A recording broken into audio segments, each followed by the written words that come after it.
used to socially drinking like we are right now at a bar, that when the laws allow it and it maybe goes federal and there's not so much compliance involved, that drinking is just going to be second nature to people who don't want to smoke and they would like to try it. There's something that Chris read 2.5 years ago that I reference all the time on this podcast, and it's that the new consumer of cannabis is not going the ways of the flower, which is how we were introduced to it through high school or whatever.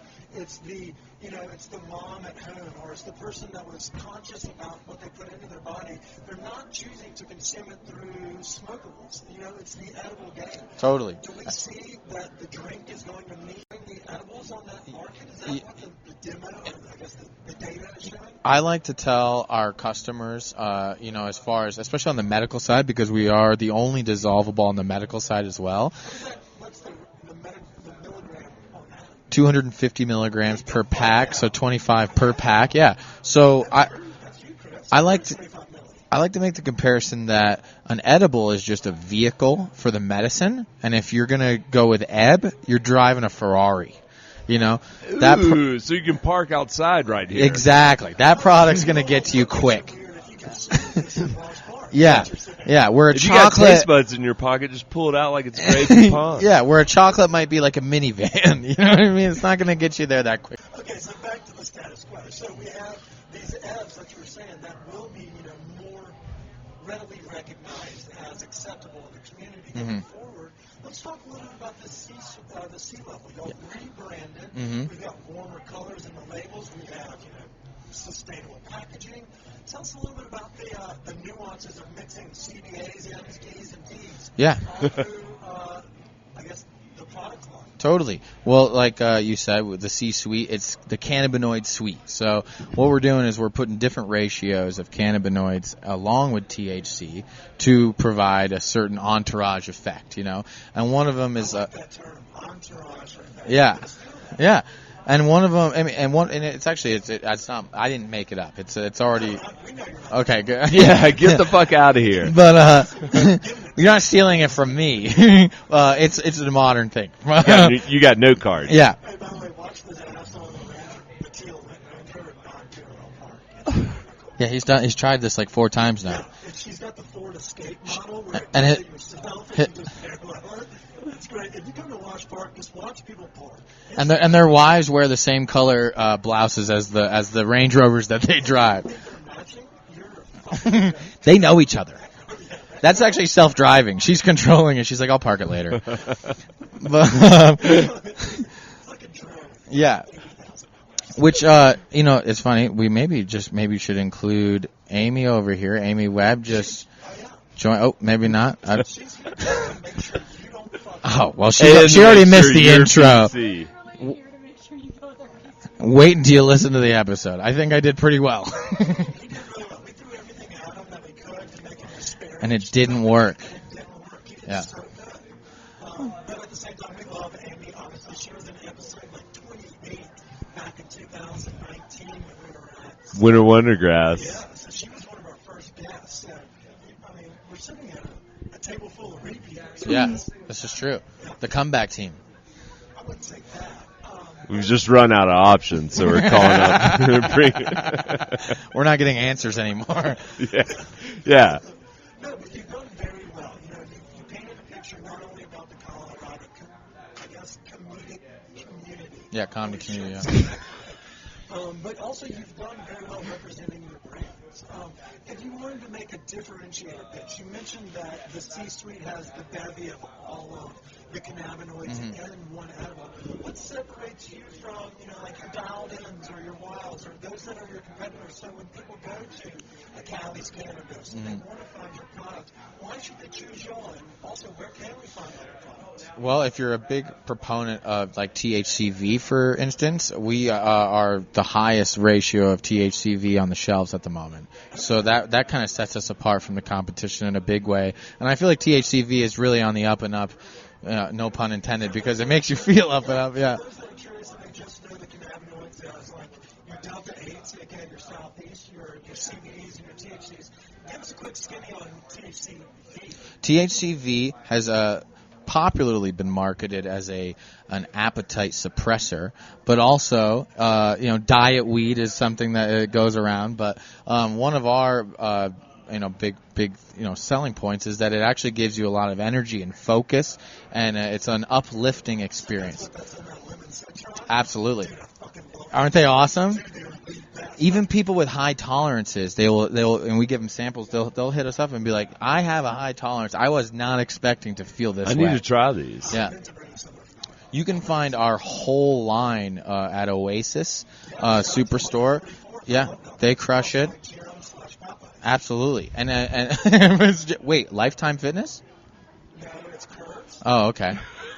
He's on the WWT. There's a Popeyes outside of my Lifetime Fitness. Yeah, so and we don't attack the waist line, so it's not really what we're trying to sell you when we. Yeah, no, exactly. We don't discriminate, And if anything, if I do any munchies, or any edibles, I have the munchies. So I don't.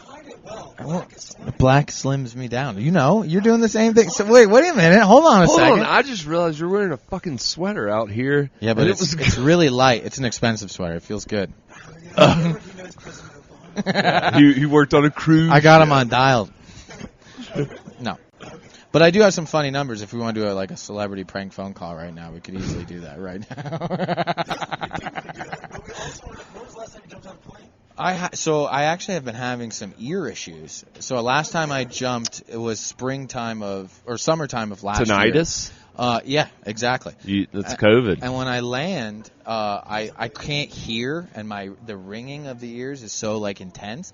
And I talked to the instructors there, and they're like, "Dude, you could blow your ear, and you could." And I was like, "Well, that's not worth it." So I have to go to the doctor. I don't know. I'd give it a shot. I bet you're good. Try it again. Just hold your nose and blow. So when I did that, it was just keep your mouth open, idiot. Bear Grylls. I think of you, and I think of Bear Grylls. I'm like, who could do this? Brad Bellinger. I love that. That should be a bumper sticker. You know who could do this? ... Brad Bellinger. Thank you.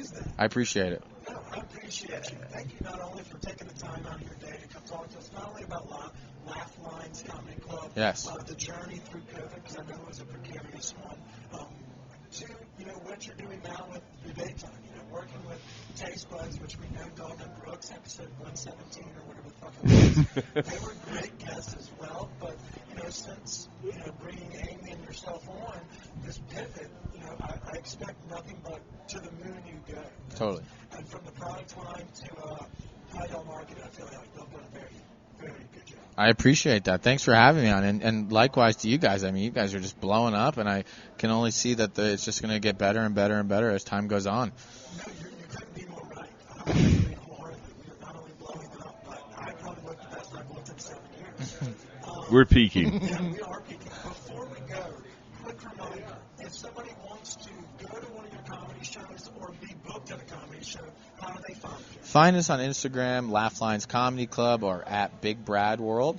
And right now we got 2 shows going on. May 7th at the Milbo Art Theater in Colorado Springs at 7:30, which is a Saturday. Last Night at Laugh Lines is what that's called. You can go to milboarttheater.com to get tickets there. And then you can also catch us on May 13th with Harlan Williams at the Boulder Theater. Rocketman, Half Baked, Dumb and Dumber. And then we have another one coming up July 9th with Jamie Kennedy. Malibu's Most Wanted, yep. So that'll be Laugh Lines Comedy Presents at the Boulder Theater. You can get tickets at the bouldertheater.com. Okay, and before we leave, I know people ask us every time I post something about the edibles that I'm eating, which are y'all's, not only currently, but fairly regularly since they've launched off the market. If somebody wants to find out where they can get your product closest to their home, give us a website as well as give us a quick rundown of social media pages. I believe we have a map on tastebuds.com, so you can find all. Yep, it says that's exactly it. Super clever. Spell Taste Buds, but replace the S with a Z, and then you got us. So you can find all of our locations there. Yeah. That's what we were doing with the _ appetit. We wanted to be cool. But Brad, I appreciate you joining us today. Thanks to our friends over at Etc. Eatery, right here, South Pearl, across the street from Izakaya and Sushi Den. If you're looking for a fun, munchy snack, casual vibe, want to watch the game and grab a cocktail, this is the spot to avoid pretentiousness. This is, in fact, the only spot that would welcome us at this point. Minus the Range Rover lady and Couldn't fit her car in this junkyard parking spot, but that's what you get when usually they help us drive the car. So until next episode, we want to say stay high, stay hungry. Laugh. That was it. laugh lines. Laugh lines. Well, that's a dumb fucking name anyways. Until next week, stay high, stay hungry. Laugh lines. Whatever.